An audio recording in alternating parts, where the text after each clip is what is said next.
Hey Capricorn, this is Seven Scorpion Tarot, and I want to welcome you to tonight's reading. So tonight I was checking out the celestial weather, and the only thing I'm seeing in your sign tonight is the moon, at least at the time of this reading. I'm not sure if when I post this the moon will still be in Capricorn or not, but so that is going to be looking at boundaries, some boundaries and connecting with anger, because Mars just stationed direct in Cancer. So a lot of emotional energy right now. The moon being Cancer's ruler, and just all of that tumultuous energy coming up. And I know for me, being a Capricorn moon, uh, definitely feeling the churning and whatnot. So let's do a self, shadow, and ego and see maybe what emotions might be at the root of some of that anger that might be stirred up. Um, and anger can present in a number of ways. So I'll get to shuffling for the self. But I have always heard that anger is a secondary emotion, which I think it is one, but I think it's also a primary emotion. And I'm woefully underqualified to be weighing in on those things. But like sometimes I'm angry because I'm angry. Like, and I think a lot of it has to do with living with PTSD and being down into that fight mode. So some of it is being triggered and being in that mode, which is different than experiencing anger as a result of hurt, you know, because of someone else's actions or things like that. It's very different. um, and anger is such a complicated emotion and so not accepted from women, as I have dealt with over and over and over in my life.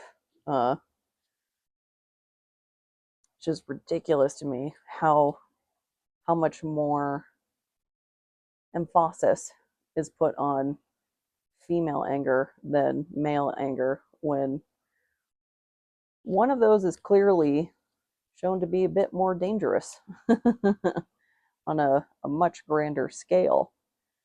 And in regards to the timing of this video too, where I'd mentioned that I'm not sure if the moon will still be in Capricorn uh, when I post this. So one of the things that always kind of got me when I first started watching tarot was like, this is timeless. This like fits whenever you see it. I'm like, okay, that like I dig the, you know,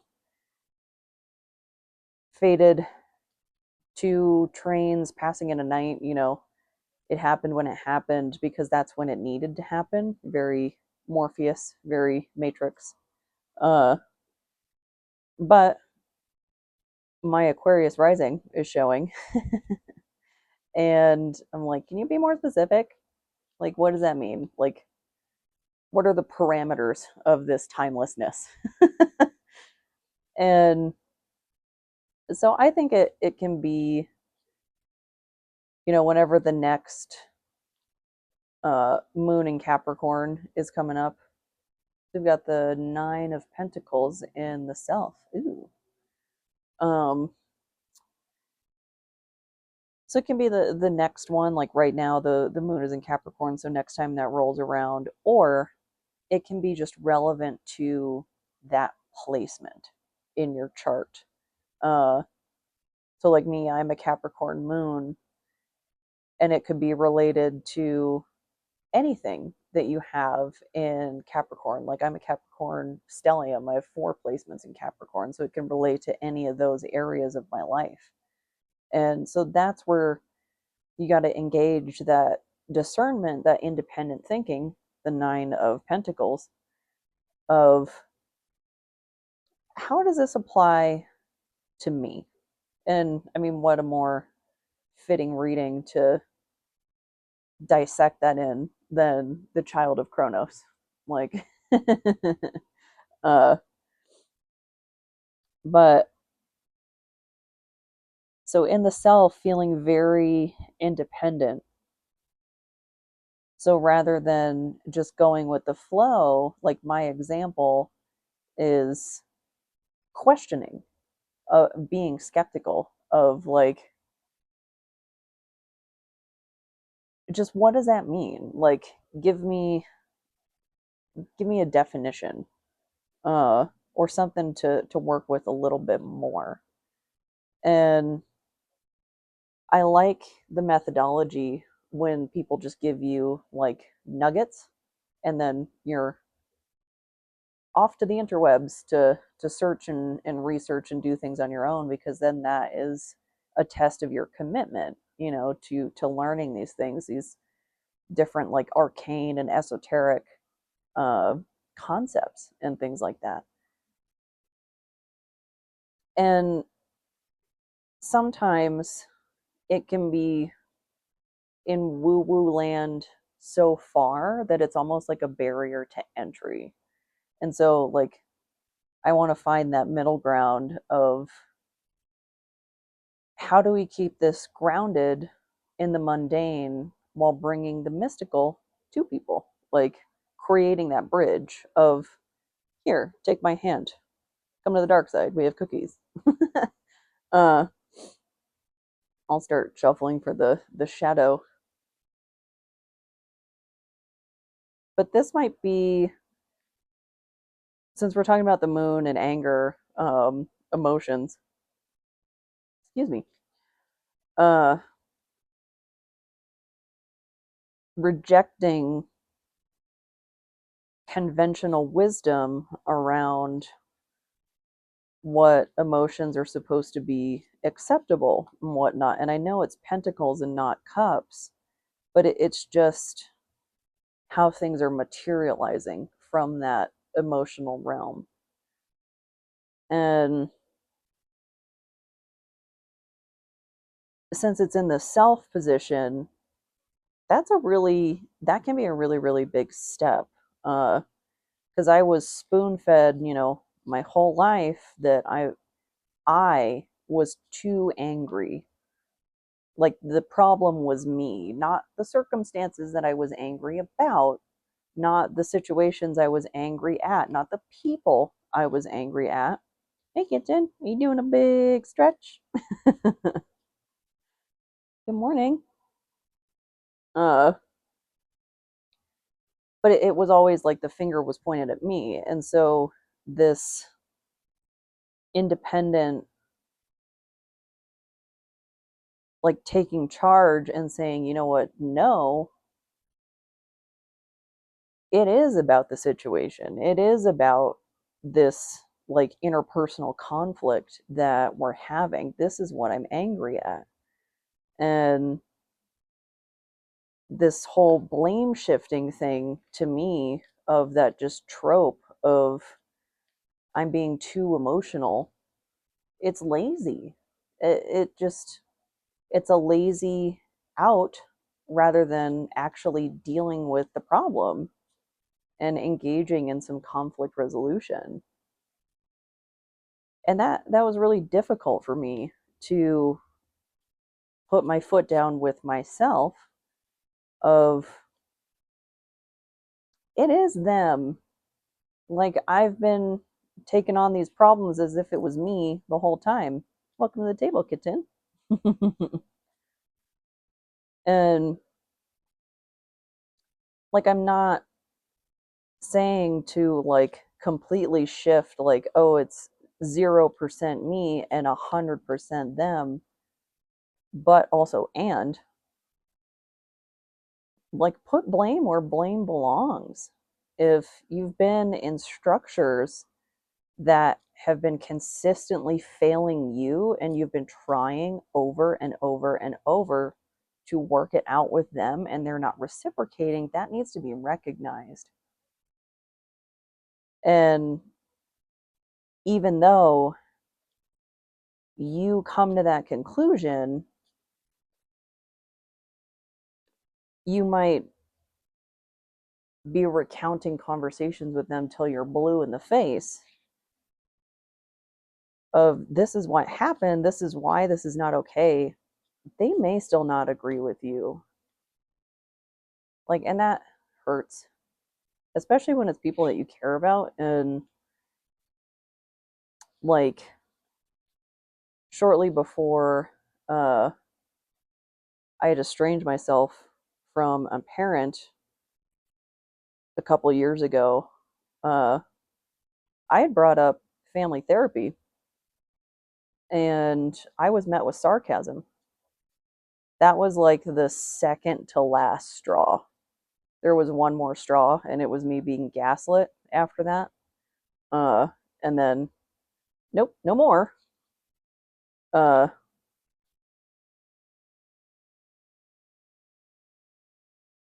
but that, like,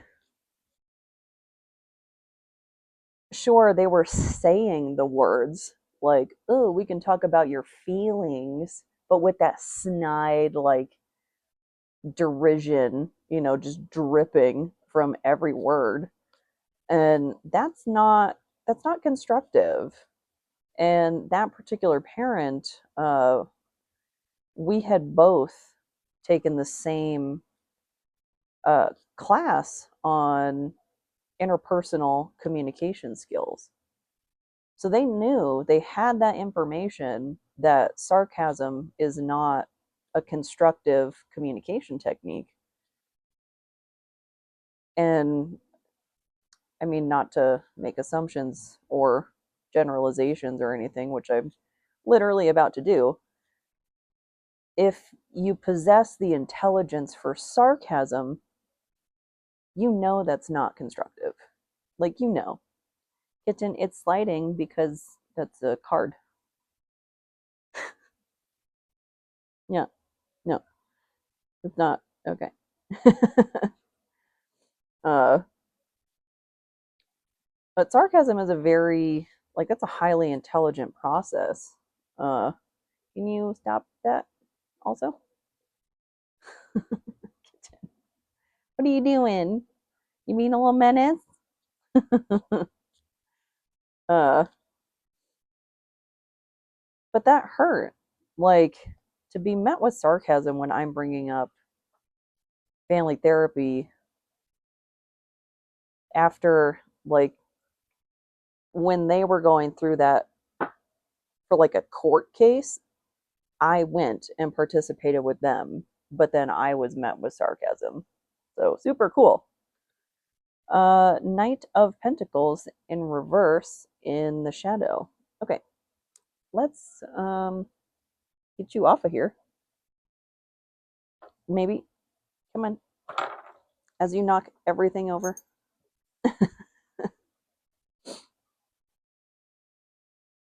A little too much fire up here for you, kitten. You're flammable. So Knight of Pentacles in reverse in the shadow. So that's the slowest knight in the deck. But we're staying in the material realm. And it's in the shadow. Let's see. What does the book say? And this is the Murder of Crows Tarot. Knight of Pentacles. The birds may squawk at the rider to pick up their pace and bring the horse to a gallop, but their mind is set and their steady step will not be altered by these angry croakers. This one can be relied on to see the quest through to the end. They will journey into uncharted realms. While they gaze at the horizon, their wise spirit keeps them safe on the ground. They will follow the certain route to victory. There is a nobility in taking the straight track and turning a blind eye to distraction. Key words: devoted emissary, functionary, grounded exploration, taking the sensible path to success.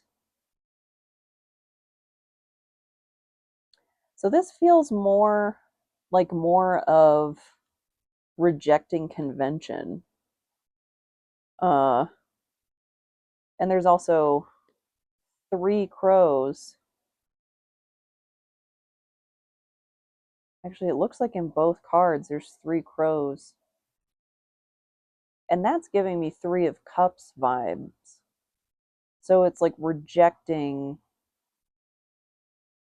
the opinions of the group. The squawkers, I think is what croakers, angry croakers is what they called them. Uh because back to my example of like I was too angry about whatever. Bear in mind those people were angry with me about being angry. Like not cool. uh I think the issue was they didn't like being called out or didn't like actually engaging with me like I'm a person with thoughts. There's that part too. Uh yeah, cuz that was a weird thing about that parent that I estranged myself from. I mean, I've estranged myself from all of them, everybody, whole family. Uh but the emphasis of getting me loaded down on medication from a psychiatrist, like I must go to the psychiatrist. Sarcasm when it comes to therapy, though. Interesting dichotomy between those two things. Really interesting. I'll start shuffling for the ego. And that was the same way when I was a teenager too. Of pills, yes. Therapy, who cares? Like swept to the side. And like, so we'll pill me, but we don't want me to talk about it. That's shady AF. Uh, and I mean, the description of that card, even though like the descriptions in the book are all for the upright, it was talking about rejecting the opinions of others and carrying on with this steady course to success. And it's reversed in the shadow. So this might be some wounding here in the shadow of where you compromised your true authentic values in the interest of like peacekeeping. I've done that. Of like, this person isn't hearing me, this person isn't understanding me. Next best option is just keeping the peace, which it's not. That you're doing yourself a disservice by bending your boundaries or values or things like that in the interest of keeping the peace. Because remember, if you are keep going out of your way to keep the peace, are they doing that? Are they doing that for you? Are they taking you into consideration? No, they're not, because you're having to keep the peace for them. Stop it. See, anger. Connect with that anger, righteous anger. It's not bad. It just needs to be used for good, not for evil. you know. And one of those four good causes is maintaining your boundaries. If you got to get mad to maintain your boundaries, and as my candle flame goes a little crazy, get mad. It's okay. Because if somebody's not respecting your boundaries, that's something to get mad about, regardless of if it's a primary or secondary emotion. Like, whatever the placement is, get mad about it.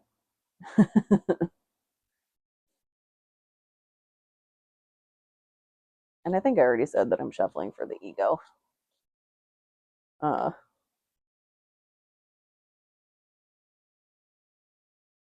but that like been a constant source of strife in my life of I know I have every right and reason to be mad, and then I have this weird like what's it?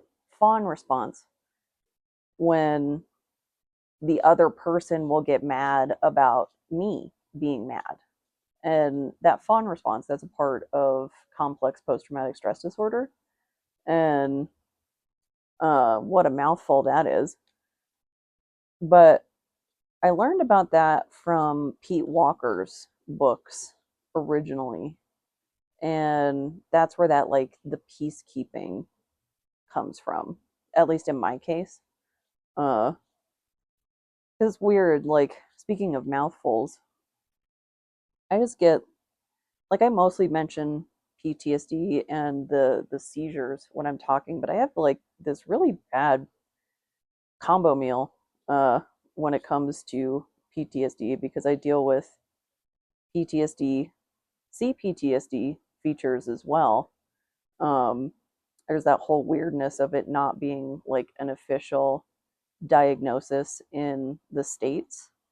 But I also deal with derealization and depersonalization and these seizures. So it's like I check all of the boxes in regards to PTSD, and I'm like, I just have everything. Uh, and so I don't know.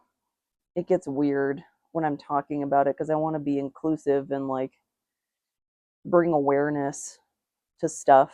But it's a freaking mouthful. Like PTSD, CPTSD, derealization, depersonalization, and PNES seizures. Like, oh my goodness, so many words. So I just kind of shorthand uh, to PTSD and seizures. And I would get so frustrated, trying to get people to hear me about this stuff. Um, because I just wanted to be understood of X, Y, and Z action really are harmful to me, like someone in my situation, because of how much I'm dealing with. And even if you take those factors out of it, like your actions suck. So we've got the Two of Cups in reverse and the Ace of Wands in the ego. And the Ace of Wands is upright. So the Two of Cups is my like healing through connection card. And oh, another like total of 3 crows. So 333. That might be important to you. If you're working with any triple goddess, that might be a synchronicity for you. Maybe there's one that has been trying to reach out to you and you're not seeing the signs potentially. Something, maybe that's something that wouldn't have been accepted by your previous structures. Like the people that don't accept your anger might not accept how you engage with woo woo land. I know that's very, very true for me, but the connection's breaking down through in the ego, and this ego position includes a persona, so that very external part of the psyche.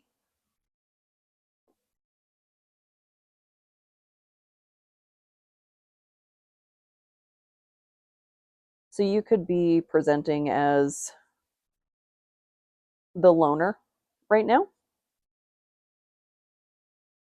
and at least for those of us in the northern hemisphere, it is winter, and I don't know, once the temperature gets younger than me, I don't know how keen I am about going out, but I do like the cold, actually. Uh, but maybe you're just keeping yourself right now because there's some friction that is coming up in just in your interpersonal relationships or in your material realm somehow. It's expressing itself out from the shadow. Those wounds might be coming out. And your emotions, your self, what you believe in, those not being accepted, those are not sustainable connections. Uh, if people aren't accepting you for who you are, flat, like just one of the things I've been keeping in mind recently is if I'm too much for them when I'm sick, I'm too much for them when I'm well. So I just remember how many people weren't around when I was actively symptomatic. Offerings. It's a pretty card. If I'm not mistaken, 1, 2, 3 crows. Okay, so threes are important. Uh, I can kind of logic this away, being in the Call of the Morrigan deck, and the three being so pivotal to her symbology. But the like 3, 3, 3, come on. That's really speaking for itself that something is important there. So whether it's the Morrigan, Hecate, Hecate, however you want to pronounce that. I was just thinking of another.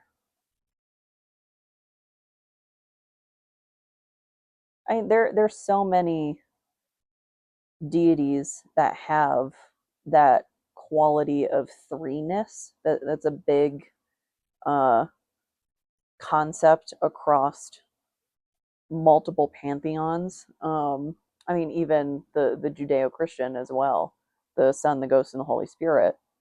Uh, so maybe that aspect of also the we are all one, individual expression of a divine consciousness, of one whole divine consciousness, of so big esoteric concepts to think about. And I lost my thought train in that I was also doing this in a 3 position reading. So third time's a charm, like everything comes in threes, stuff like that. That seems like a big deal. But offerings, so you could go literal if you want to start working with a deity of like there's the Hecate's suppers of leaving offerings at a crossroads. And if you are going to be leaving offerings where animals, like local wildlife, could pick that up, um, first and foremost, like don't feed the animals is the rule of thumb.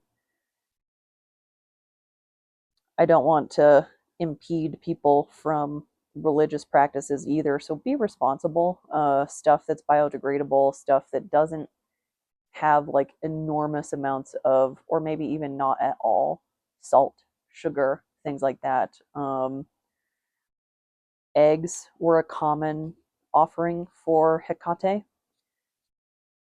But at the crossroads suppers, the offerings would be left at a crossroad, like just like an intersection, like something like that. And the important part was the offering is left and then they walk away without looking back at the offering, that it's a complete offering and what happens happens and it's left for her. uh I'm more of a, do this in your home where you're not going to be feeding animals uh inadvertently, that they need to rely on their own hunting skills and gathering skills to keep themselves taken care of, and not become habituated and start relying on us. My little soapbox. Leave no trace. But offerings don't have to be extravagant, particularly if you are still in the broom closet or not in a safe space to practice openly. Uh, it can be an offering of thought, it can be an offering of prayer. And it can be as simple too as a white candle and a little bit of water, or incense, something like that. It perfume oil on yourself, just done with intent, done in sort of a ritualistic manner.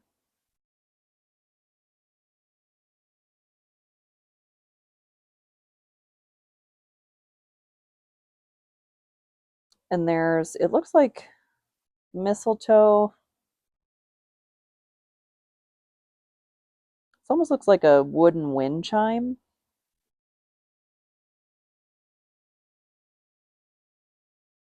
And you can even do like decorations around your home.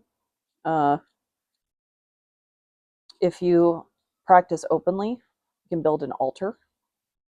That's going to be one of the things I'm doing on my birthday, actually, is refreshing my altar. And doing an offering is a big part of that. And it's all like what works for you. If it's something really perishable, like juice or milk, anything that could attract a pest, doing the offering in the morning and clearing in the evening, that's a good practice. Um, Otherwise, if you want to leave something out a bit longer, something that's not going to spoil. I think I had mentioned eggs earlier. Those will spoil for sure. But things like nuts, candies, and cookies, you know, stuff that's just not going to immediately rot. I'm just taking that top one, the gray, bad omens. Uh, I think if I'm remembering the lyrics right, it was talking about like getting what you wanted and it still wasn't enough. And there's some lyrics in the music video and whatnot. So maybe there's a message in the lyrics to this song for you that relates to this message. But overall, I hope this helps. I hope this resonates. And if it doesn't, I hope the next one does. Thank you so much.